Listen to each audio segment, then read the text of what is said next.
malungkot na karanasan. Ang kwentong ito ay sinulat ko noong year 2000 at nalathala sa True Horoscope Comics at iginuhit ng comics illustrator na si Jess P. Olivares. At ngayon dumako na tayo sa tampok na kwento sa araw na ito. Sa pagsasama ng isang mag-asawa, may mga pag-uugali silang hindi nila gaanong binibigyan ng pansin. Subalit nang lumaki na at magsimula ng mag-aral ang mga anak nina Rizalina at Fidel. Dito napuna ni Rizalina ang kakaibang treatment ng kanyang mister sa kanilang mga anak. Gaya ng araw na yon na nilapitan ng anak niya si Fidel para magpaturo ng kanyang homework. Sa halip na turuan, sinabihan ni Fidel ang anak na huwag siyang abalahin at sa kanyang ina raw ito magpaturo. Dinamdam ng anak niya ang ginawang iyon ni Fidel kaya umiiyak ito nang lapitan si Rizalina na biglang natigilan at nag-isip. Nagtatrabaho bilang cook ng Soto family si Rizalina. Minsan ay nabanggit nito kay Fidel ang imbitasyon sa kanila ng kanyang amo na dumalo sila sa anniversary ng mga ito. Subalit tumanggi at inayawan ni Fidel ang pagdalo kung saan ang ikinatwiran lang nito ay asiwa daw siya sa maraming tao. Sa paninilbihan ni Rizalina sa kanyang amo, nakita nito ang masayang pag-uugnayan ng pamilya.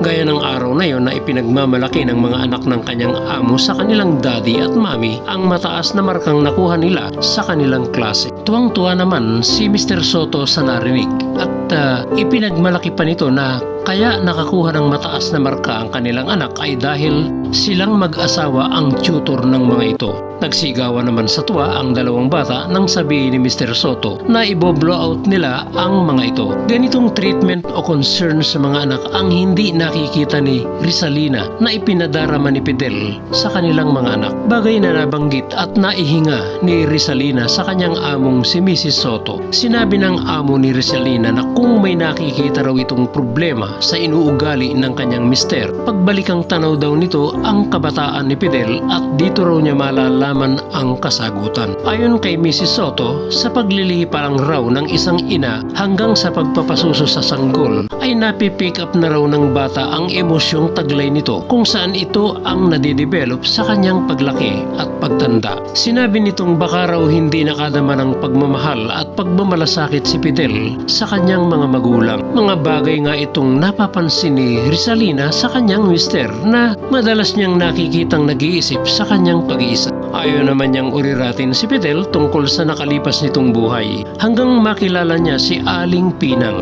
Ito ang nagkwento sa kanya na ipinagbubuntis pa lang raw ng kanyang ina si Fidel ay alak na ang madalas nitong laklakin kaya naging lasengga. Inabando na raw nito si Fidel nang mambabae ang kanyang ama kaya sa pangangalaga ng kanyang madrasta raw ito lumaki. Matalino raw si Fidel pero wala itong nadamang malasakit at pagmamahal sa kanyang mga magulang. Naglayas pa nga raw ito at laki na nang magbalik. Sa kanyang nalaman, ramdam ngayon ni Rizalina ang bigat na nakaatang sa kanyang balikat. Ganun man nangako siya sa kanyang sarili na tutulungan niya ang kanyang mister para manumbalik sa normal ang pananaw nito sa buhay. Isang gabi, nakita ni Fidel na ginagawa ni Rizalina ang project ng kanilang anak. Sinabi niya kay Fidel na mas mabilis sigurong matatapos ang project kung si Fidel ang gagawa. Pero sinagot lang siya nito na hindi niya alam gawin ang ginagawa ni Rizalina. Halos pinagpuyatan ni Rizalina ang paggawa sa project ng kanilang anak nang muli siyang usisain ni Fidel kung bakit di pa ito natatapos.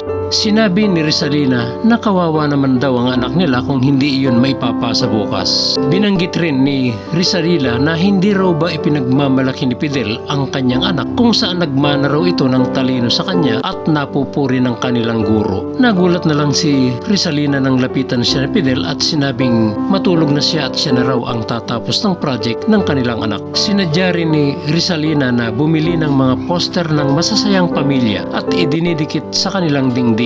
Napansin naman ito ni Fidel at madalas na pinagmamasdan. Tila naman nakaepekto sa kanyang mister ang mga larawang iyon dahil minsan ay masaya na nitong kalaro ang kanyang mga anak na dati ay hindi nito ginagawa. Hanggang isang araw, nakita ni Rizalina si Fidel na naghahalungkat sa lumang aparador na naiwan ng kanyang mga magulang. Sinabi ni Fidel na kinuha raw niya rito ang itinago niyang larawan ng kanyang ama at ina noong nagsasama pa ang mga ito. Nakita ni Rizalina na isinapit ni Fidel sa kanilang dingding ang larawan ng ama at ina nito. Mula noon napansin na ni Rizalina na ina-appreciate na ni Fidel at natutuwa ito kapag nagbabalita ang kanyang mga anak na matataas ang grado nilang nakukuha sa school. Minsan nagulat si Rizalina nang lapitan at sabihan siya ni Fidel na magbihis sila ng kanyang mga anak at aalis daw sila. Tinugon siya ni Fidel na i-blow out daw nito ang kanilang mga anak dahil mataas ang nakuha nilang mga grade sa school. Habang magkakasalo silang kumakain sa isang kilalang fast food, napansin ni Rizalina na ibang Fidel na ang kanyang nakikita sa katauhan ng kanyang mister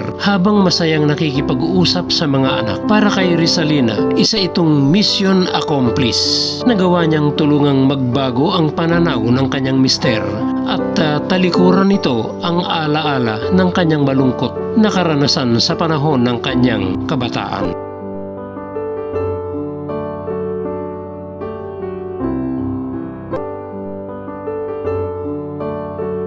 Sa mga interesado sa content ng mga info video na ibinabahagi ko dito tungkol sa comics at saka sa mga personalidad na naging bahagi ng comics noon, wag lamang po sana ninyong kalilimutang i-click na rin ang subscribe upang sa ganoon lagi kayong mauna sa mga update na ginagawa ko sa comics ng Pinoy TV. Thank you very much and God bless you all.